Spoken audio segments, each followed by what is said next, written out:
सावधान, इस चैनल की कहानियां सुनने से आपको कहानी की लत और रातों की नींद उड़ने का खतरा है। कृपया हेडफोन लगा लें, वरना आपके घरवाले समझेंगे कि आप सच में किसी दूसरी दुनिया में पहुंच गए हैं। बिना ब्रेक के सुनने पर कहानी हैंगओवर की जिम्मेदारी हमारी। आरव यादव ने एक बारीक बात पर गौर किया। उस महिला बॉडीगार्ड ने अंजलि राव को मिस के बजाय बॉस कहकर संबोधित किया था। मूल मालिक विनय श्रीवास्तव की यादों के अनुसार पहले ऐसी कोई महिला बॉडीगार्ड नहीं थी, इसलिए आरव ने तुरंत अंदाजा लगा लिया कि यह बॉडीगार्ड अंजलि राव के ब्रिटेन जाने के बाद उनके साथ जुड़ी होगी। आरव को अच्छी तरह याद था कि जब अंजलि राव अदिति को जन्म देने के बाद ब्रिटेन गई थी तो वह अपने साथ दो लोगों को ले गई थी, एक नैनी आंटी फातिमा और दूसरी महिला बॉडीगार्ड माला वर्मा। आरव स्वाभाविक रूप से उन्हें जानता था। यद्यपि राव परिवार दिल्ली का कोई बहुत बड़ा रईस खानदान नहीं था, लेकिन वे छोटे भी नहीं थे। उनकी ताकत का अंदाजा इसी बात से लगाया जा सकता था कि उनके पास निजी ड्राइवर, रसोया, नैनी और यहाँ तक कि परिवार की महिलाओं की सुरक्षा के लिए विशेष महिला बॉडीगार्ड्स थीं। यह कोई साधारण मध्यम वर्गीय परिवार नहीं कर सकता था। अब सवाल यह था कि अंजलि राव अपने साथ माला वर्मा को ले गई थी, लेकिन 7 साल बाद जब वह लौटी तो उनके साथ एक दूसरी बॉडीगार्ड थी। तो पुरानी वाली माला वर्मा कहाँ गई? चली गई या उसकी मौत हो गई? जब आरव इस महिला बॉडीगार्ड से पहली बार मिला था तब उनकी लड़ाई हुई थी, इसलिए उसने इस बारीक बात पर ध्यान नहीं दिया। दूसरी बार जब वह अंजलि राव से सिविल मैरिज ब्यूरो के बाहर मिला तब दोनों भावुक थे और फिर तुषार सक्सेना के आने की वजह से उसका ध्यान भटक गया था। लेकिन इस बार जब वह महिला बॉडीगार्ड अचानक अकेले आई तो आरव का दिमाग तुरंत इस सवाल पर टिक गया, मिस माला कहाँ गईं? आरव ने इसके बारे में सोचा और देखा कि बॉडीगार्ड उसे उम्मीद भरी नजरों से देख रही है, जैसे चाह रही हो कि वह जल्द से जल्द दिल्ली छोड़ने का फैसला कर ले। आरव ने अचानक पूछा, मुझे अभी तक तुम्हारा नाम नहीं पता? महिला बॉडीगार्ड थोड़ा चौंक गई और बोली, मुझे जया माथुर कह सकते हैं। मिस्टर यादव, समय कम है, मुझे उम्मीद है कि आप जल्द से जल्द सही फैसला लेंगे। आरव ने संदेह जताते हुए कहा, क्या अंजलि राव ने तुम्हें भेजा है? मुझे लगता है कि वह तो दुआ करती होगी कि मैं तुरंत निपट जाऊं। उसे मेरी परवाह कैसे हो सकती है? जया माथुर ने शांति से कहा, आखिरकार आप उनके बच्चे के पिता हैं। आरव के चेहरे पर और भी अविश्वास के भाव आ गए। ये बच्चा मेरा है ही नहीं और हमारी शादी बस एक समझौता थी। मिस राव ने तो मुझे बाद में कोई मुआवजा तक नहीं दिया। तुम चाहती हो कि मैं यह मान लूं कि वह अचानक मेरी परवाह करने लगी है? इससे बेहतर तो तुम मुझे ये यकीन दिला दो कि बूढ़ी सूअर पेड़ पर चढ़ सकती है। जया माथुर एक पल के लिए अवाक रह गई, फिर बोली, मिस्टर यादव, समय निकला जा रहा है, जल्दी फैसला कीजिए। आप इतने सालों से दिल्ली में हैं, आप जानते हैं कि सक्सेना परिवार कितना ताकतवर है। एक बार उन्होंने आपको ठिकाने लगाने का मन बना लिया तो आपके लिए बचना मुश्किल होगा। और जहां तक मुझे पता है, आपके पास आय का कोई स्थिर साधन भी नहीं है और अदिति जल्द ही प्राइमरी स्कूल जाने वाली है। आरव ने बेपरवाही से कंधे उचकाए और कहा, कोई बात नहीं। शहर के पास के गांव में मजदूरों के बच्चों के लिए एक विशेष स्कूल है, वहां कागजों की जरूरत नहीं होती। तुम इसकी चिंता मत करो। वैसे भी मुझे विश्वास है कि अंजलि राव हमारी जिंदगी की परवाह करेगी। तुम अब जा सकती हो, हमारे पास बात करने के लिए कुछ नहीं है। जया माथुर ने आह भरी, अपने बैग से लाल रंग के 100 के नोटों की 2 गड्डियां निकाली और कहा, ये रख लो, फालतू की बहादुरी मत दिखाओ। आरव ने अपनी भौहें चढ़ाईं और मजाक में कहा, क्या हमने 100 करोड़ के इनाम की बात नहीं की थी? ये घटकर सिर्फ इतनी रह गई। वैसे क्या ये वाकई पूरी गड्डियां हैं? कहीं बीच में से कुछ नोट कम तो नहीं? मेरा गणित थोड़ा कच्चा है। अंततः जया माथुर अपना गुस्सा नहीं रोक पाई।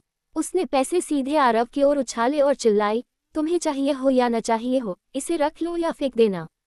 इतना कहकर वह दरवाजा खोलकर चली गई। जल्द ही बाहर इंजन की गड़गड़ाहट सुनाई दी और एक काली कार अंधेरे में गायब हो गई। आरव ने तुरंत पैसे नहीं उठाए। वह बालकनी पर खड़ा होकर काली कार को जाते हुए देखता रहा, गहरी सोच में डूबा हुआ। अभी जो हुआ वह आरव का एक नाटक था। हालांकि वह बार बार कह रहा था कि अंजलि को उसकी परवाह नहीं है, पर असल में उसे महसूस हो रहा था कि अंजलि को शायद उसकी फिक्र थी, आरव के लिए नहीं बल्कि अपनी बेटी के लिए। राव परिवार अदिति के साथ बहुत बुरा व्यवहार करता है, इसलिए अंजलि कभी नहीं चाहेगी कि उसकी बेटी वापस उस नरक में जाए। वह जानती है कि आरव भले ही खून का रिश्ता न हो, अदिति को अपनी बेटी की तरह पालेगा। यानी अगर यह जया माथुर वाकई अंजलि की वफादार होती तो वह इस मूक सहमति टैसिट अंडरस्टैंडिंग को समझती। लेकिन अभी की बातचीत से आरव को लगा कि जया अंजलि की सोच को पूरी तरह नहीं समझ पा रही थी। वह तो बस यह टटोल रही थी कि क्या आरव के मन में अभी भी अंजलि के लिए कोई भावनाएं बची हैं। ये स्थिति बहुत अजीब थी। आरव को शक होने लगा कि जया शायद अंजलि की राजदार नहीं है।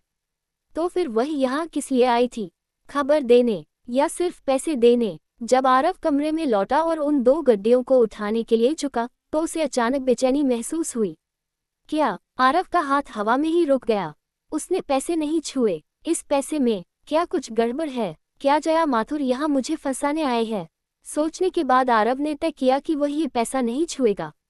उसके पास पैसे कमाने के और भी रास्ते थे। तहखाने में रखा सोना और प्रोफेसर रवि द्वारा किया गया वादा, उसे जल्द ही एक बड़ी रकम मिलने वाली थी। अगर वह भी नहीं हुआ तो वह भूमिगत कैसीनो में जाकर हाथ साफ कर सकता था। वह कोई बहुत बड़ा आदर्शवादी नहीं था।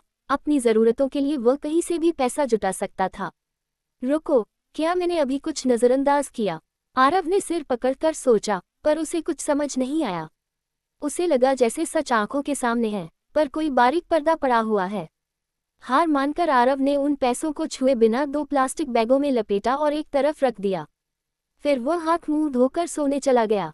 आरव तो यहाँ चैन की नींद सो गया, लेकिन दूसरी तरफ करिश्मा बोस की नींद उड़ी हुई थी। वह बार बार सोच रही थी कि क्या वह अपने कमरे की कुंडी खोल दे और आरव के लिए दरवाज़ा छोड़ दे। फिर उसे लगा कि अगर आरव ने दरवाज़ा खोला और उसे कुंडी लगी मिली तो वह उसके बारे में क्या सोचेगा? क्या वह उसे एक बेशर्म और चंचल औरत समझेगा? करिश्मा बोस सोच रही थी कि एक पुरुष से खुद पहल करके इस तरह की बात करना पहले से ही काफ़ी निर्लज्जता भरा था। अब वह इसे और आगे नहीं बढ़ा सकती।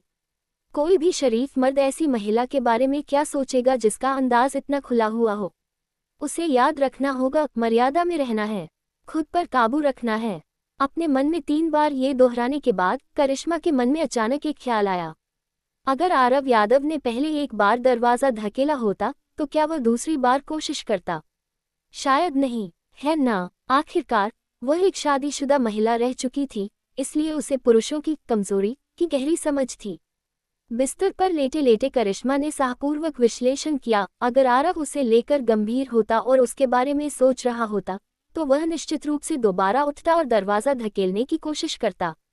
भले ही उसे पता होता कि दरवाज़ा बंद है, फिर भी वह बार बार कोशिश करता। सिर्फ इसलिए नहीं कि उसे कुछ चाहिए, बल्कि इसलिए कि पुरुष होते ही ऐसे हैं। लेकिन अगर आरव को उसमें कोई दिलचस्पी नहीं है, नहीं, ये तो मुमकिन ही नहीं है। जब तक पुरुष की सांसें चल रही हैं, वह कामेच्छा से मुक्त नहीं हो सकता। जैसे ऐसी कोई बिल्ली नहीं जो मछली न खाए। खासकर तब जब कोई खुद चलकर दरवाजे तक आए और कोई जिम्मेदारी भी न निभानी पड़े, तो कोई भी सामान्य मर्द मना नहीं करेगा। लेकिन काफी समय बीत चुका है और आरव दरवाज़ा खटखटाने नहीं आया। क्या ऐसा हो सकता है कि आरव किसी भी मामले में सक्षम नहीं है? कल्पनाओं के घोड़े दौड़ाते हुए करिश्मा के मन में अचानक ये विचार आया और वह खुद को रोक नहीं पाई। आरव ने पहले कहा था कि उसकी शादी फर्जी थी, वह भी 7 साल तक। क्या 7 साल में आरव ने उस औरत को छुआ तक नहीं? क्या कोई साधारण पुरुष इतना धैर्य रख सकता है? असंभव। लेकिन कुछ कहा नहीं जा सकता। क्या पता आरव वाकई में एक जेंटलमैन सज्जन हो। करिश्मा ने फिर सोचा कि कल रात वह आरव के कमरे में सो गई थी, लेकिन आरव घर पर भी नहीं सोया। किसी भी शक से बचने के लिए वह पूरी रात बाहर घूमता रहा। ऐसे ईमानदार सज्जन पुरुष से करिश्मा पहले कभी नहीं मिली थी। ये कहना गलत नहीं होगा कि आरव के इस व्यवहार ने उसके दिल को गहराई से छू लिया था। इस नज़रिए से देखें तो आरव की 7 साल की फर्जी शादी वाली बात पर वाकई यकीन किया जा सकता था। लेकिन 7 साल, क्या ये बहुत लंबा समय नहीं है? पता नहीं कितना समय बीता, लेकिन आधी नींद में सो रही करिश्मा अचानक एक झटके के साथ जाग गई। उसके दिमाग में एक विचार बिजली की तरह कौंधा, क्या आरव यादव अब भी एक कुंवारा लड़का, यंग बॉय है? इस साल आरव 26 साल का है। 7 साल पहले जब उसकी शादी हुई थी तब वह केवल 19 साल का रहा होगा। 7 साल पहले सामाजिक माहौल काफी रूढ़िवादी था। स्कूल और कॉलेजों में वजन, लड़कों और लड़कियों का अनुपात काफी ज्यादा था। करिश्मा का दिमाग अब गपशप और मेलोड्रामा वाली कहानियों से भर गया था और वह एक चौंकाने वाले निष्कर्ष पर पहुंची, आरव यादव शायद अब भी पूरी तरह कुंवारा है। अगर ऐसा है तो सब समझ में आता है, क्योंकि उसने कभी स्वाद चखा ही नहीं। इसलिए उसे पता ही नहीं कि वह कितना लजीज है। करिश्मा अचानक खिलखिलाकर हंस पड़ी।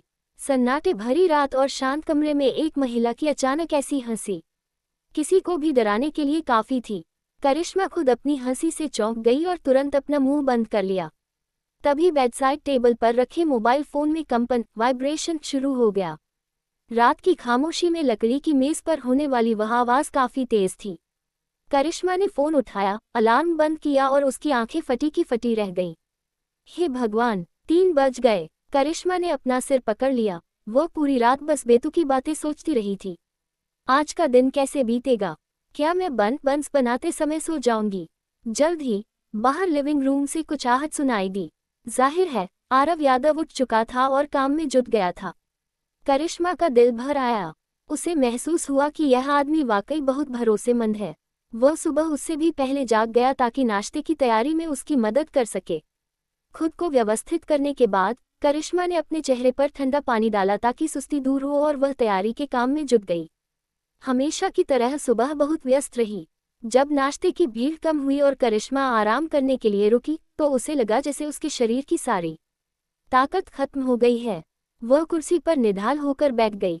उसमें खड़े होने तक की हिम्मत नहीं बची थी। करिश्मा थोड़ा घबरा रही थी, लेकिन आरव को बिना थके काम करते देख उसे सुकून मिला। वह पैसे इकट्ठा कर रहा था, खाना दे रहा था, सफाई कर रहा था और खाली समय में सामान भी भर रहा था। बीफ बन खत्म हो गए थे तो वह तुरंत उन्हें पैक करने और स्टीम करने लगा। आरव को इतनी कुशलता से काम करते देख करिश्मा को यकीन हो गया कि जब तक यह आदमी उसके साथ है उसे किसी बात की चिंता करने की जरूरत नहीं है। वह निश्चिंत होकर आरव को निहारने लगी, जैसे उसके अलावा दुनिया में और कोई न हो। ये बहुत सुकून देने वाला है। अब कोई डर नहीं। वे 2 कॉलेज छात्र फिर से आए। खाना खत्म करने के बाद वे करिश्मा के पास आए और मजाक करने लगे। बॉस दीदी, भविष्य में थोड़ा काबू में रहिएगा। देखिए आपके बॉयफ्रेंड कितने आक्रामक तरीके से काम कर रहे हैं। इससे पहले कि वे मजाक पूरा करते, करिश्मा ने उन्हें मारने का इशारा किया और वे हंसते हुए भाग गए। आरव को पीछे मुड़कर देखते हुए करिश्मा ने शर्माते हुए कहा, कोई बात नहीं, ये जान पहचान के हैं, Delhi university of science and technology trust से हैं। क्या वे हाई स्कूल के छात्र नहीं हैं? आरव ने सोचा। उन दोनों का स्वभाव और व्यक्तित्व बहुत अच्छा था और वे दिल्ली की एक प्रतिष्ठित यूनिवर्सिटी से थे। दूसरी ओर सोनी ठाकुर जैसी लड़की जिसका चरित्र और नैतिकता इतनी खराब थी, वह दिल्ली यूनिवर्सिटी टूप से थी। ऐसा लगता है कि शिक्षा प्रणाली में केवल परीक्षा के अंकों को ही पैमाना माना जाता है, व्यवहार को नहीं। आरव अपने बारे में सोचने लगा। चाहे वह मूल मालिक विनय हो या वह खुद, पढ़ाई के मामले में वह हमेशा पीछे ही रहा। उसे लगा कि शायद उसकी किस्मत में किसी अच्छी यूनिवर्सिटी जाना लिखा ही नहीं था। वैसे दिल्ली एक विकसित शहर है जो देश की टॉप 10 शहरों में आता है, लेकिन यहाँ दिल्ली यूनिवर्सिटी ही इकलौती मशहूर यूनिवर्सिटी है और राष्ट्रीय स्तर पर उसे भी बहुत बड़ा नहीं माना जाता। ये दिल्ली की आर्थिक उपलब्धियों के साथ मेल नहीं खाता था, पर आरव जानता था कि यह बड़े लोगों और नीति निर्माताओं का काम है। उसके जैसे जमीनी इंसान को इसमें नहीं पड़ना चाहिए। वह तो बस मन ही मन अपनी भड़ास निकाल रहा था। तभी करिश्मा अचानक उसके पास आए और गपशप के अंदाज में पूछा, आरव, तुम्हारी शादी को 7 साल हो गए। इतने लंबे समय में तुमने कभी मौका नहीं ढूंढा? क्या तुम वाकई सच कह रहे हो? क्या फिर से गपशप शुरू हो गई? अभी तो यह मरने जैसी हालत में थी। आरव ने मुस्कुराते हुए कहा, दीदी, वह बच्चे को जन्म देने के तुरंत बाद विदेश चली गई थी और हाल ही में लौटी है। इसके अलावा इतने अमीर खानदान की महिला मुझ जैसे गरीब आदमी की पहुंच से बाहर है। भविष्य में ऐसी बातें मत करना, शर्म आती है। करिश्मा ने तुरंत अपनी जांघ पर हाथ मारा। उसका चेहरा उत्साह से चमक रहा था। पकड़े गए? पक्का? आरव दंग रह गया। तुम किस बात पर इतनी उत्साहित हो रही हो? मतलब क्या है तुम्हारा? जैसे ही उसने अपना सिर घुमाया, आरव ने देखा कि वर्दी पहने कुछ अधिकारी कजन्स इन बिग कैप्स दुकान की ओर आ रहे हैं। वह चौंक गया, तुरंत मुड़ा और शांति से वहां से निकल गया। करिश्मा बोस के पास आरव यादव जैसी छठी इंद्री नहीं थी जो काम में व्यस्त रहते हुए भी चारों दिशाओं में देख सुन सके। जब उसने आरव के चेहरे पर घबराहट देखी और उसे अचानक वहां से जाते देखा, तो उसे लगा कि शायद वह शर्मिंदा होकर भाग रहा है। इसलिए वह आरव की पीठ के पीछे चिल्लाए, अरे भागो मत, क्या तुम्हारी बड़ी बहन तुम पर थोड़ा हंस भी नहीं सकती? वापस आओ, फिर 50 पैसे वाली बातें गपशप करेंगे। आरव को और तेजी से दूर जाते देख करिश्मा खिलखिलाकर हंस पड़ी। वह बहुत खुश थी। जब आरव ने पीछे से उस महिला की छेड़ने वाली हंसी सुनी तो उसका सिर दीवार से टकराते टकराते बचा। नहीं, पुलिस कजन यहाँ आ चुकी है। तुम्हें अपने धंधे की फिक्र नहीं है और तुम मुझसे गपशप करना चाहती हो। तुम तो बिल्कुल उस चूहे जैसी हो जो बिल्ली की शादी में बाराती बनने चला है, पैसा कमाने के लिए जान जोखिम में डाल रही हो। आरव ने सोचा कि उसे समय मिलते ही अपनी टाइमलाइन को ठीक से व्यवस्थित करना होगा ताकि वह देख सके कि 2003 में क्या क्या हो चुका है और कौन से मुहावरे प्रचलित हैं, ताकि गलती से कोई पोल न खुल जाए। जैसे पिछली बार उसने जोश में आकर कह दिया था, तुम्हें इतनी हिम्मत किसने दी, अलका याग्निक ने। फिर आरव को तुरंत एहसास हुआ, धत तेरे की, क्या अलका याग्निक का वह गाना इस साल रिलीज हुआ है। भाग्यवश वे सभी गुंडे मारे गए थे। अब आरव के पास ऑनलाइन चेक करने का समय नहीं था। अगर अलका याग्निक ने वह गाना अभी रिलीज नहीं किया होता और कोई समझदार व्यक्ति इसे सुन लेता तो बड़ी मुसीबत हो जाती। भविष्य में बात करते और काम करते समय बहुत सावधानी बरतनी होगी। आखिरकार वह एक समय यात्री टाइम ट्रैवलर है। 16 साल का अंतर काफी होता है। अनजाने में एक दो शब्द गलत निकल जाना स्वाभाविक है, लेकिन अगर मामला पकड़ में आया तो उसका अंजाम बुरा हो सकता है। आरव ये जोखिम नहीं उठाना चाहता था। आरव तेजी से ऊपर पहुंचा और देखा कि नन्ही अदिति लिटिल लॉली खुद उठकर तैयार हो चुकी थी और सोफे पर बैठकर कार्टून देख रही थी। आरव को जल्दी वापस आया देख उसने उसकी खाली हथेलियों को बड़ी आंखों से देखा, वे खाली थीं। आरव, तुम खाली हाथ आ गए, मेरा नाश्ता कहाँ है? आरव ने झुंझला कर कहा, अभी नाश्ता करने का दिल नहीं है। जल्दी करो, ये चाबी लो और सामने वाला दरवाजा खोलो। इतना कहकर आरव ने अदिति की तरफ चाबी फेंकी और करिश्मा के कमरे में बिखरे हुए सामान और बर्तनों को तेजी से समेटने लगा। नन्ही अदिति उलझन में थी। आरव के पास समझाने का समय नहीं था। वह धीमी आवाज में दहाड़ा, पागल लड़की, जल्दी करो। एक डरे हुए खरगोश की तरह अदिति दरवाजा खोलने भागी, यहाँ तक कि उसकी चप्पल भी पीछे छूट गई। आरव के पास उसे पुचकारने का समय नहीं था। वह तेजी से सारा कच्चा माल और बर्तन सामने वाले घर अपने कमरे में शिफ्ट करने लगा। वह दिमाग में तेजी से हिसाब लगा रहा था। करिश्मा यहाँ सालों से काम कर रही है और उसने बताया था कि पुलिस साल 1.5 साल में एक बार ही आती है। इसका मतलब था कि यह कोई नियमित जांच नहीं बल्कि किसी के इशारे पर किया गया हमला था। शिकायत रिपोर्टिंग जैसी चीजें आरव ने अपनी पिछली जिंदगी में बहुत देखी थी। एक बार आरव और उसके दोस्तों ने एक दुकान पर खाने में मक्खी देखी थी। दुकानदार ने न तो पैसे वापस किए और न ही माफी मांगी, बल्कि उन्हें पीटा भी। लेकिन जब आरव बड़ा हुआ और दुनियादारी सीखी तो उसे पता चला कि बदला लेने के और भी तरीके हैं। उसने देखा है कि कैसे लोग मार्केट सुपरविजन, हेल्थ स्टेशन और हेल्पलाइन नंबर्स पर शिकायत करके दुकानदारों की नाक में दम कर देते हैं। आरव इन काली सफेद गतिविधियों को करीब से देख चुका था, इसलिए वह इस तरह की साजिशों के प्रति विशेष रूप से संवेदनशील था। जैसे ही उसने पुलिस वालों को सुबह सुबह आते देखा, वह तुरंत समझ गया और करिश्मा का सामान अपने कमरे में छिपाने लगा। पूरा काम उसने इतनी सफाई से किया जैसे कोई मंझा हुआ अपराधी हो। उधर दुकान पर करिश्मा को तब तक कुछ समझ नहीं आया जब तक इंस्पेक्टर ने उससे बिजनेस लाइसेंस और हेल्थ सर्टिफिकेट नहीं मांगा। उसे लगा कि वे लोग नाश्ता करने नहीं बल्कि उसे मुसीबत में डालने आए हैं। पल भर में करिश्मा का चेहरा सफेद पड़ गया। तुम यहाँ अकेली हो? वह लंबा चौड़ा आदमी कहाँ है? उसे बुलाओ। यह मत सोचना कि वह भाग गया तो हम उसे ढूंढेंगे नहीं, भागने से मामला और गंभीर हो जाएगा। इंस्पेक्टर ने कड़क कर पूछा। कोई नहीं है यहाँ। मैं इतने छोटे धंधे में किसी को काम पर रखने का खर्च नहीं उठा सकती। करिश्मा ने आरव का जिक्र आते ही तुरंत खुद को संभाला।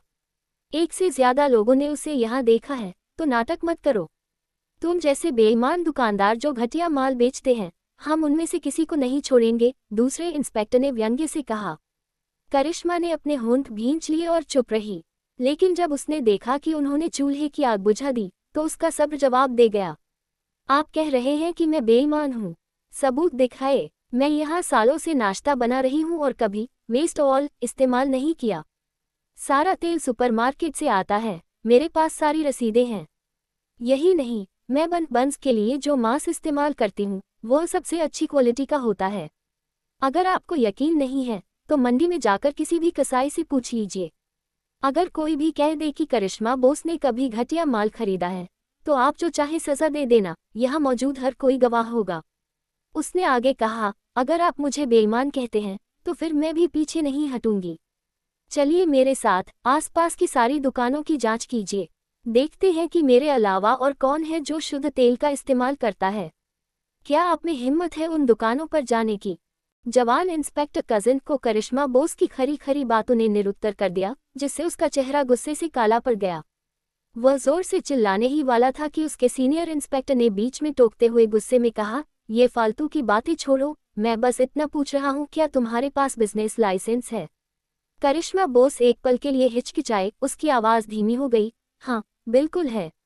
सीनियर इंस्पेक्टर ने हल्की मुस्कान के साथ फिर पूछा, क्या तुम्हारे पास हेल्थ सर्टिफिकेट, स्वास्थ्य प्रमाण पत्र है? करिश्मा का मुंह खुला का खुला रह गया, उसकी आवाज़ और भी दब गई। अभी मेडिकल टेस्ट करवाने का समय नहीं मिला, मैं आज ही जाने वाली थी। इंस्पेक्टर ने कहा, ठीक है, तुम जब चाहो मेडिकल टेस्ट करवाओ, लेकिन फिलहाल मैं यहाँ जांच कर रहा हूँ कि क्या यहाँ कोई नियम उल्लंघन है। क्या तुम्हें कोई आपत्ति है? करिश्मा थोड़ा असंतुष्ट होकर बोली, लेकिन इस गली में सिर्फ मैं अकेली तो दुकान नहीं चला रही। इंस्पेक्टर तुरंत हंसे, शिकायत करने के लिए आपका स्वागत है। करिश्मा तुरंत चुप हो गई। वह चाहे कितनी भी नासमझ हो, ये समझ गई थी कि यह किसी प्रतियोगी कंपेटिटर की सामान्य शिकायत नहीं थी, और अगर होती भी तो वह पुलिस को दूसरे दुकानदारों के घर जांच के लिए नहीं ले जा सकती थी, वरना भविष्य में उसका धंधा पूरी तरह बर्बाद हो जाता। कोई भी उसे चैन से नहीं रहने देता। किसी की कमाई का रास्ता रोकना उसके माता पिता की हत्या करने जैसा माना जाता है। करिश्मा डर गई थी। इंस्पेक्टरों ने तेजी से नाश्ते की स्टॉल को सील कर दिया, चूल्हा बुझा दिया, सारे बर्तन और सामग्री जब्त कर ली, यहाँ तक कि गले का कैश बॉक्स भी उठा लिया। ये सब अवैध कमाई मानकर जब्त कर लिया गया। करिश्मा बेबस होकर एक तरफ खड़ी सब देखती रही। उसे ऐसा लग रहा था जैसे उसके दिल से खून बह रहा हो। सालों की मेहनत एक रात में मिट्टी में मिल गई थी। भले ही उसे अब छोड़ दिया जाए, लेकिन उसकी साख रेपुटेशन आधी से ज्यादा खत्म हो चुकी थी। कुछ पुराने वफादार ग्राहकों को छोड़कर बाकी लोग कम से कम कुछ समय तक तो वहां खाना नहीं खाएंगे। आम लोगों की नज़र में अगर पुलिस ने पकड़ा है तो जरूर कुछ गड़बड़ रही होगी। खान पान के धंधे में साख ही सब कुछ होती है। चलो अब तुम्हारा घर देखते हैं। एक ट्रक सामान ले जाने के लिए आया और जवान इंस्पेक्टर ने पास आकर कहा, मेरे घर क्यों जा रहे हो? करिश्मा ने सुन्न होकर पूछा। ये दुकान तो सिर्फ बेचने की जगह है, माल तो घर पर ही तैयार होता होगा, इंस्पेक्टर ने मुस्कुराते हुए कहा। क्या तुम मुझे जान से मारना चाहते हो?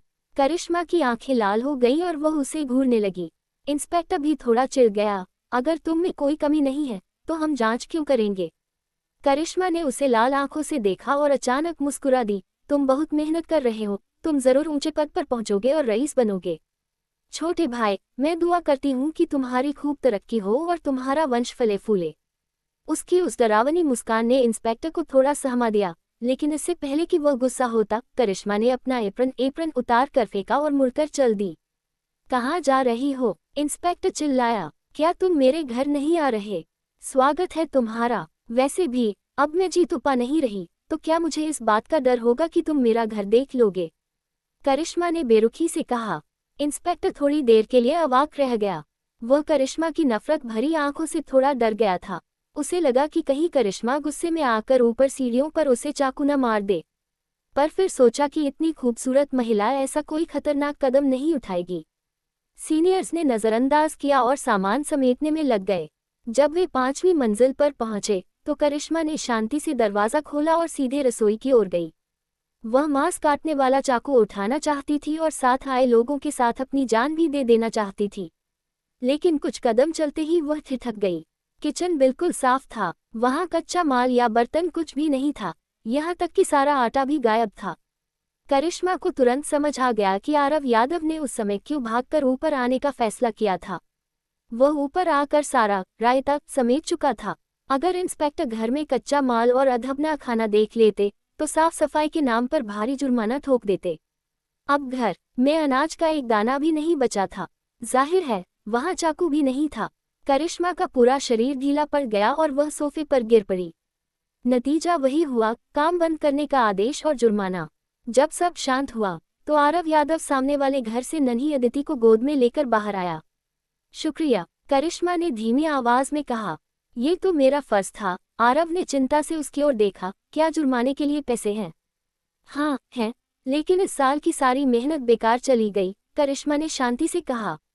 आरव खामोश रहा। वह सोच रहा था कि करिश्मा इतने सालों से काम कर रही थी, तो उसने लाइसेंस और हेल्थ सर्टिफिकेट क्यों नहीं बनवाए।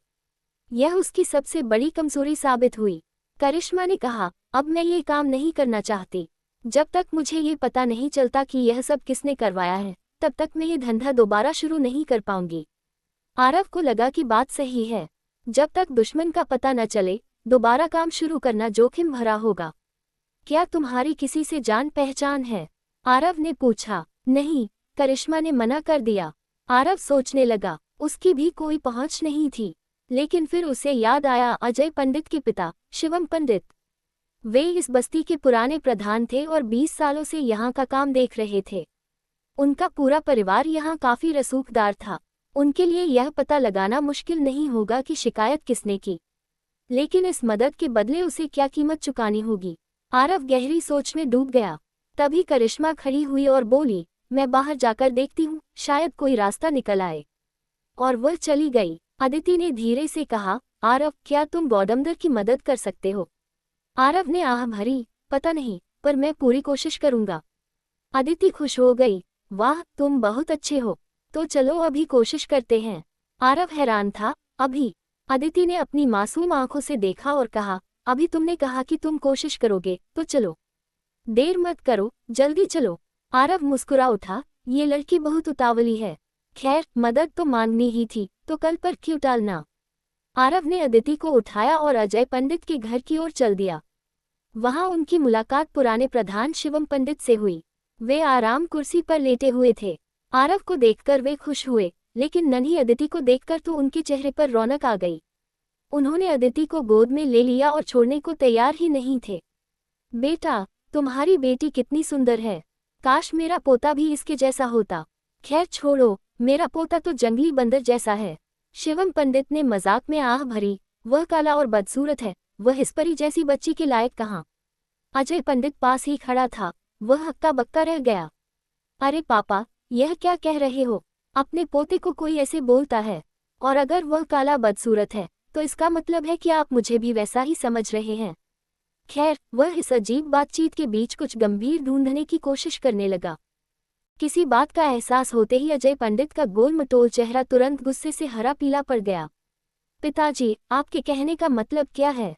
अजय पंडित का मोटा चेहरा थोड़ा कांपने लगा और उसने डगमगाती आवाज में कहा, क्या आपको वाकई कुछ पता चला है? तुम क्या सोच रहे हो? शिवम पंडित को अंदाजा था कि उसका बेटा किस बात को लेकर चिंतित है। उसने अपने बेटे पर एक तिरछी नजर डाली और गुस्से में कहा, तुम्हें अपनी खुद की औलाद पर भी भरोसा नहीं है? मुझसे क्या पूछ रहे हो? क्या वह मेरा खून नहीं है? अजय पंडित खामोश हो गया। क्या ये सिर्फ भरोसे की बात थी? इसमें जेनेटिक्स, आनुवंशिकी और वैवाहिक नैतिकता जैसे जटिल विषय शामिल थे, जो वह अपने बूढ़े पिता को नहीं समझा सकता था। साथ ही उसने मन ही मन सोचा, क्या कोई बाप अपने बेटे से ऐसे बात करता है? आप बिल्कुल पिता जैसे नहीं लगते। लेकिन अजय पंडित की हिम्मत नहीं थी कि वह ये सब शिवम पंडित के मुंह पर कह सके, वरना बूढ़ा उसे अपने हाथों से ही ठिकाने लगा देता। आरव यादव किनारे खड़ा ये सब देख रहा था और अवाक था। इन दोनों के बात करने का तरीका वाकई निराला था और उसे बीच में बोलने में भी झिझक हो रही थी। विषय इतना संवेदनशील था कि कोई भी जवाब सही नहीं लगता। इसलिए आरव ने सीधे मुद्दे की बात शुरू की। वह वैसे भी बहुत वाक्पटु नहीं था और सामने शिवम पंडित जैसे चतुर और अनुभवी व्यक्ति के होने पर ज्यादा नाटक करना बेकार था। आरव ने सोचा, अगर शिवम पंडित मदद से मना कर देते हैं तो वह बस वहां से चला जाएगा। वे केवल सामान्य परिचित थे, इसलिए उसे बहुत ज्यादा उम्मीदें नहीं थीं। इससे उसका समय भी बचता और वो कोई दूसरा रास्ता सोच पाता। लेकिन अगर शिवम पंडित मदद के लिए तैयार हो जाते तो आरव उन्हें बदले में एक बड़ा इनाम देने वाला था। कितना बड़ा, यह उसने अभी तय नहीं किया था, लेकिन वह बहुत उदार होने वाला था। आरव ने सबका ध्यान खींचने के लिए थोड़ा गला साफ किया और कहा, प्रधान जी, सच कहूं तो मैं यहाँ एक मदद मांगने आया हूँ। शिवम पंडित हंसे, मैं जानता था। पहली बार जब मैंने तुम्हें देखा था तभी समझ गया था कि तुम कोई मामूली चीज नहीं हो। उस दिन जब मैं सड़क पर गिरा था तो सड़क की दूसरी तरफ छिपकर जो लड़का तमाशा देख रहा था वह तुम ही थे ना? बूढ़े की नजरें एकदम सही हैं, है ना? आरव के चेहरे पर एक शर्मिंदा लेकिन शालीन मुस्कान आ गई। बुरा काम करते पकड़े जाने पर थोड़ी शर्मिंदगी तो होती ही है। लेकिन बूढ़े ने उस वक्त उसे देखा था पर कुछ कहा नहीं, और अब इसे मजाक में कह रहे थे। आरव को लगा कि बूढ़े का व्यक्तित्व वाकई बहुत अच्छा है। कोई बात होने पर तुरंत आवेश में मत आओ, कदम उठाने से पहले 2 बार सोचो, यह एक अच्छा गुण है। मैं तुम्हें डांट नहीं रहा। शिवम पंडित हंसे और बोले, अब बताओ क्या बात है। आरव ने फिर संक्षेप में बताया कि कैसे आज सुबह करिश्मा बोस के नाश्ते के स्टॉल को बंद करवा दिया गया। अजय पंडित ने आरव को अजीब नजरों से देखा, जबकि शिवम पंडित ने सीधे पूछा, क्या तुम्हें वह लड़की करिश्मा पसंद आ गई है? आरव ने तुरंत सिर हिलाकर मना कर दिया, मेरे और उसके विचार बिल्कुल अलग हैं। अगर हम साथ आ भी गए तो भविष्य में मुश्किलें ही होंगी। अभी मैं शादी के बारे में नहीं सोच रहा, मैं बस एक दोस्त के नाते उसकी मदद करना चाहता हूँ। प्रधान जी, अगर आप मदद करेंगे तो मैं यह आसान जरूर चुकाऊंगा। अजय पंडित की आंखें और भी अजीब हो गईं। क्या ये लड़का वाकई निस्वार्थ भाव से मदद करना चाहता है? शिवम पंडित ने थोड़ा सोचा और पूछा, तुम मुझसे किस हद तक मदद चाहते हो? आरव ने बिना हिचकिचाए साफ कहा, मैं बस ये जानना चाहता हूँ कि पुलिस वालों को यहाँ भेजने का आदेश किसने दिया था। बस इतना ही। शिवम पंडित ने हैरानी से पूछा, इतना काफी है, आगे का काम मैं खुद देख लूंगा। आरव मुस्कुराया, तुम कुछ भयानक तो नहीं करोगे ना? शिवम पंडित ने माथे पर बल देते हुए पूछा। आरव ने कहा, मैं हत्या या आगजनी जैसा कुछ नहीं करूंगा। मैं शांति से जीना चाहता हूँ, इतनी जल्दी भगोड़ा अपराधी बनने का मेरा कोई इरादा नहीं है। शिवम पंडित ने अपनी जांघ पर हाथ मारा और हंसते हुए बोले, किसी समझदार इंसान से बात करना वाकई सुखद होता है। ठीक है, रुको, मैं एक फोन करता हूँ। शिवम पंडित ने अपना मोबाइल निकाला और एक नंबर मिलाया। आरव को नहीं पता था कि वे किसे फोन कर रहे थे, लेकिन बातों से लगा कि वह कोई उनका जूनियर है और काफी रसूख वाला है। 10 मिनट भी नहीं बीते थे कि दूसरी तरफ से जवाब आ गया और एक नाम बताया गया, सोनी ठाकुर। आरव को तुरंत समझ आ गया, वाकई वही था। फोन रखने के बाद शिवम पंडित ने गंभीर होकर कहा, तुम आगे क्या करोगे मुझे उससे मतलब नहीं है और न ही मैं पूछूंगा, लेकिन मैं तुम्हें एक बात समझाना चाहता हूँ। आरव भी गंभीर हो गया, बताए प्रधान जी। पुलिस ने करिश्मा का स्टॉल जब्त किया, चाहे वह किसी की शिकायत पर हो या रूटीन चेक, वे अपना काम कर रहे थे, इसलिए उन पर गुस्सा करना सही नहीं होगा। करिश्मा का स्टॉल बंद हुआ क्योंकि उसकी अपनी कमियां थीं, जैसे बिजनेस लाइसेंस का खत्म होना और हेल्थ सर्टिफिकेट न होना। इसलिए अगर करिश्मा यहाँ होती तो मैं उसे ही गलत ठहराता। आप बिल्कुल सही कह रहे हैं, आरव ने सहमति जताई। अगर उसके कागजात पूरे होते तो कोई कितनी भी जांच कर लेता, दुकान बंद नहीं करानी पड़ती। शिवम पंडित ने प्रशंसा भरी नजरों से आरव को देखा। उसे खुशी हुई कि आरव भावनाओं में बहने के बजाय तर्क से सोच रहा था। तभी आरव ने बात आगे बढ़ाई, लेकिन ये भी सच है कि इस बस्ती के तमाम स्टॉल्स में करिश्मा की दुकान सबसे ईमानदार थी। जहां दूसरे घटिया तेल और खराब मांस इस्तेमाल करते हैं, वह हमेशा अच्छी चीजें ही लाती थी। वह उन चंद लोगों में से है जो अपनी ईमानदारी पर टिके रहते हैं। इसलिए एक दोस्त होने के नाते मैं अपनी क्षमता के अनुसार उसके लिए कुछ करना चाहता हूँ। अजय पंडित ने भी हामी में सिर हिलाया। शिवम पंडित ने अपने बेटे के सिर पर जोर से एक चपत मारी। पापा, यह क्या कर रहे हो? आप मुझे मार मार कर बुद्धू बना दोगे, अजय पंडित ने चिढ़कर कहा। मूर्ख, ये लड़का बातों बातों में हमें अपनी तरफ कर रहा है और तू गधे की तरह सिर हिला रहा है, शिवम पंडित ने उसे डांटा। अजय पंडित हैरान होकर आरव को देखने लगा। आरव ने मासूमियत से सिर हिलाया, मैंने ऐसा कुछ नहीं किया। जब आरव जाने लगा तो शिवम पंडित ने उसे फिर रोका, बेटा सच बताओ, क्या ये सिर्फ दोस्ती है या लड़की पटाने का कोई तरीका? आरव मुड़ा और मुस्कुराया, प्रधान जी, जैसा कि मैंने कहा, करिश्मा और मैं एक दूसरे के लिए सही नहीं हैं। मुझे ऐसी दोस्त पसंद है जो अपनी नैतिकता पर अड़ी रहे, लेकिन मुझे ऐसी पत्नी बिल्कुल नहीं चाहिए जो हर बात पर नियम कायदे झाड़े। शिवम पंडित जोर से ठहाका मारकर हंस पड़े। नटखट लड़के, रुको और हमारे साथ खाना खाओ। अगर तुम्हें सोनी ठाकुर को सबक सिखाना है तो तुम्हें उसके बारे में और भी पता होना चाहिए कि वह कहाँ रहता है और उसका बैकग्राउंड क्या है, शिवम पंडित ने मुस्कुराते हुए कहा। अजय, जाओ और मेरी छोटी चचेरी बहन को खाने पर बुलाओ। वह इंटरनेशनल दिल्ली पब्लिक स्कूल की डायरेक्टर हैं। बहुत बहुत शुक्रिया प्रधान जी। अदिति, दादाजी को थैंक यू बोलो। आरव की खुशी का ठिकाना नहीं था। जब शिवम पंडित अदिति के साथ खेल रहे थे तब उन्होंने उससे स्कूल के बारे में पूछा था। आरव को उम्मीद नहीं थी कि बूढ़े प्रधान इतने मददगार निकलेंगे और उसकी सबसे बड़ी समस्या अदिति का एडमिशन चुटकी में हल कर देंगे। इंटरनेशनल दिल्ली पब्लिक स्कूल इस इलाके का सबसे अच्छा स्कूल था और एक सरकारी संस्था होने के नाते बहुत औपचारिक भी था। लेकिन सबसे महत्वपूर्ण बात यह थी कि बूढ़े की चचेरी बहन वहां की एकेडमिक अफेयर्स डायरेक्टर थी। अब एडमिशन पक्का था। ओह ये। अध्याय 47। मौज मस्ती। शिवम पंडित को नन्ही अदिति लिटिल लॉली बहुत पसंद आई थी और वह इस बच्ची को अपनी गोद से छोड़ना ही नहीं चाहते थे। लेकिन उनका स्वास्थ्य ठीक नहीं था और फ्रैक्चर की वजह से टखने पर अभी भी प्लास्टर चढ़ा था, इसलिए वे बस उसे गोद में बिठाकर बिना रुके बातें करते रहे। उन्हें इस बात से कोई फर्क नहीं पड़ रहा था कि आरव यादव और उनका अपना बेटा उनकी बातें सुन रहे हैं या नहीं। अजय पंडित आरव यादव को सब्जियां खरीदने के लिए बाहर ले गया और रास्ते में शिकायत करने लगा। बच्चा होने से पहले बूढ़े पिताजी पोते के इंतजार में पागलों की तरह घूमते थे, लेकिन जब पोता पैदा हुआ तो कहने लगे कि यह बहुत शरारती है, मुझे एक पोती चाहिए। भला मेरे पास ऐसी कौन सी जादुई शक्ति है कि जो चाहूं वही पैदा कर लूं? अगर मुझ में वैसी काबिलियत होती तो मैं संतान देने वाले भगवान का धंधा ही न खोल लेता। आरव यादव ये सुनकर लगभग ठहाका मारकर हंस पड़ा। ये बूढ़े प्रधान जी वाकई बहुत मजेदार इंसान हैं और अजय पंडित भी काफी दिलचस्प है। उसे ऐसे खुशमिजाज लोगों के साथ रहना पसंद था। आरव यादव के पुराने जीवन के उन दोस्तों की तरह जिन्हें उसके माता पिता और रिश्तेदार खाने पीने वाले मतलबी दोस्त कहते थे, आरव ऐसा नहीं सोचता था। अब युद्ध का समय नहीं था, बल्कि सुख शांति का दौर था। ऐसे में दोस्ती निभाने के लिए सबसे जरूरी चीज क्या है? मौज मस्ती। क्योंकि आजकल की दोस्ती में कोई बहुत बड़ी घटनाएं नहीं होती और न ही एक दूसरे के लिए जान देने की जरूरत पड़ती है। आम दोस्तों के लिए साथ में मौज मस्ती करना और एक दूसरे का चरित्र ठीक ठाक होना ही काफी है। आरव की नज़र में दोस्ती में बहुत ज्यादा शर्तें रखना खुद को परेशान करने जैसा था। बाकी दुनिया भले ही कहती रहे कि ये सिर्फ साथ खाने पीने वाले दोस्त हैं, पर आरव को उनसे किसी बड़ी क्रांति की उम्मीद भी नहीं थी। आम लोगों की जिंदगी में वैसे भी रोज रोज दुनिया बदलने के मौके नहीं आते हैं ना। रास्ते भर आरव यादव और अजय पंडित बातें करते रहे और जैसे जैसे बातें आगे बढ़ी उनकी ट्यूनिंग और बेहतर होती गई। अजय पंडित ने आरव के कंधे पर हाथ रखा और कहा, भाई काश मैं तुमसे पहले मिला होता, तुम्हारे साथ घूमना फिरना बहुत दिलचस्प होता।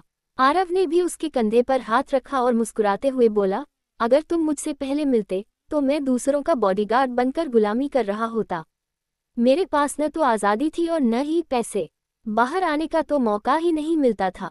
अब सब ठीक है, जब मैं अपनी बेटी को स्कूल भेज दूंगा तो मेरे पास बहुत समय होगा, फिर हम साथ में खूब मजे करेंगे। अजय पंडित ये सुनकर दंग रह गया। काम के बदले पैसे क्यों नहीं मिलते थे? आज के नए जमाने में क्या अभी भी लोग पुराने जमाने के गुलामों की तरह काम करते हैं? आरव ने अदिति राव के साथ अपनी शादी और राव परिवार के साथ हुए उस समझौते के बारे में बताया।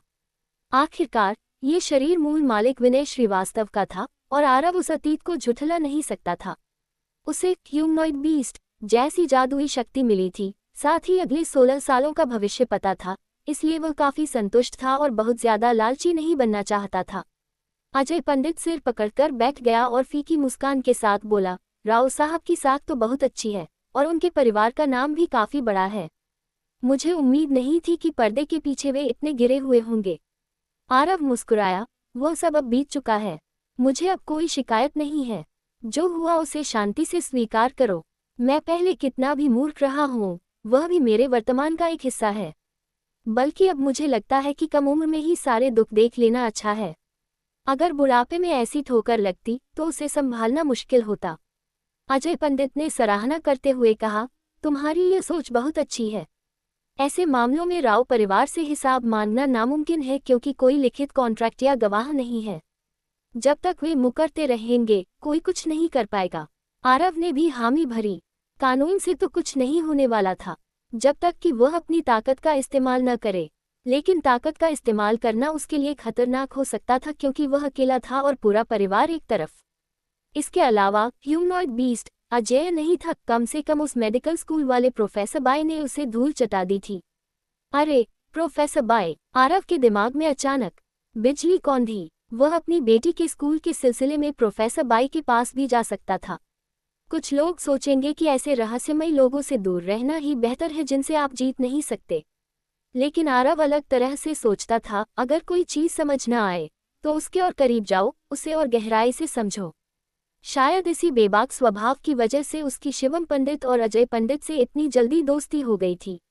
अजय पंडित को लगा कि आरव राव परिवार की बातों से दुखी होकर खामोश हो गया है, तो उसने धीरे से कहा, भाई, मैं जानता हूँ तुम खुश नहीं हो। राव परिवार की पहुंच बहुत बड़ी है, मैं उन्हें पूरी तरह तो नहीं गिरा सकता, लेकिन तुम्हारा थोड़ा गुस्सा शांत करने में मदद जरूर कर सकता हूँ। ही, पर तुम्हें थोड़ा इंतजार करना होगा। अभी कुछ मत पूछो, समय आने पर बताऊंगा, अजय पंडित ने रहस्यमयी ढंग से कहा। अरे छोड़ो भी, मेरे मामलों में टांग मत अड़ाओ, मेरा हिसाब मैं खुद करूंगा, आरव ने आत्मविश्वास से कहा। भाई, मुझे आज खाली हाथ मत देखो, ये हमेशा ऐसा नहीं रहेगा। वक्त सबका आता है, आज मेरा नहीं तो कल मेरा होगा। किसी को उसकी गरीबी या लाचारी की वजह से कम मत आंको। 30 years in Hedong, 30 years in Hexi, don't bully the young and poor। ये डायलॉग मारने के बाद आरव संतुष्ट होकर आगे बढ़ गया, पीछे अजय पंडित को हैरान छोड़ दिया। अजय पंडित भागकर उसके पास आया और उत्साह से बोला, भाई, क्या ये लाइन तुमने खुद बनाई है? वक्त सबका आता है, गरीबी का मजाक मत उड़ाओ। क्या बात है, एकदम जबरदस्त। जाहिर है यह आरव ने नहीं बनाई थी, ये तो पोर्ट्रेट ऑफ गॉड, एक मशहूर चीनी लेखक की लाइन थी। आरव का दिल अचानक जोर से धड़का। पोर्ट्रेट ऑफ गॉड ने ये किताब लिखकर अपनी किस्मत बदल ली थी। क्या वह भी उनकी कहानियों को कॉपी करके मशहूर और अमीर बन सकता है? जैसे ही यह विचार आया, आरव के दिमाग के घोड़े दौड़ने लगे। सिर्फ पोर्ट्रेटो ही नहीं, मैजिकल मशीन, शंजीत जैसे और भी कई लेखक थे। उनकी कहानियों को पढ़ने से खून उबलने लगता था। खास बात यह थी कि आरव खुद एक martial arts master humanoid beast था, तो वह उन कहानियों को आम लोगों से बेहतर लिख सकता था और महसूस कर सकता था। आरव की आंखों में चमक आ गई। उसे लगा कि उसे एक गोल्डन रोड मिल गई है, जहां से वह साफ सुथरा और ढेर सारा पैसा कमा सकता था। तभी अजय पंडित ने अपना हाथ हटाया और थोड़ा डरते हुए बोला, भाई, मुझे ऐसी नज़रों से मत देखो, मुझे डर लग रहा है। एक काम करते हैं, आज मैं अपनी पत्नी से कहूंगा कि वह तुम्हें कुछ सुंदर लड़कियों से मिलवाए, शायद तुम्हारा मूड ठीक हो जाए।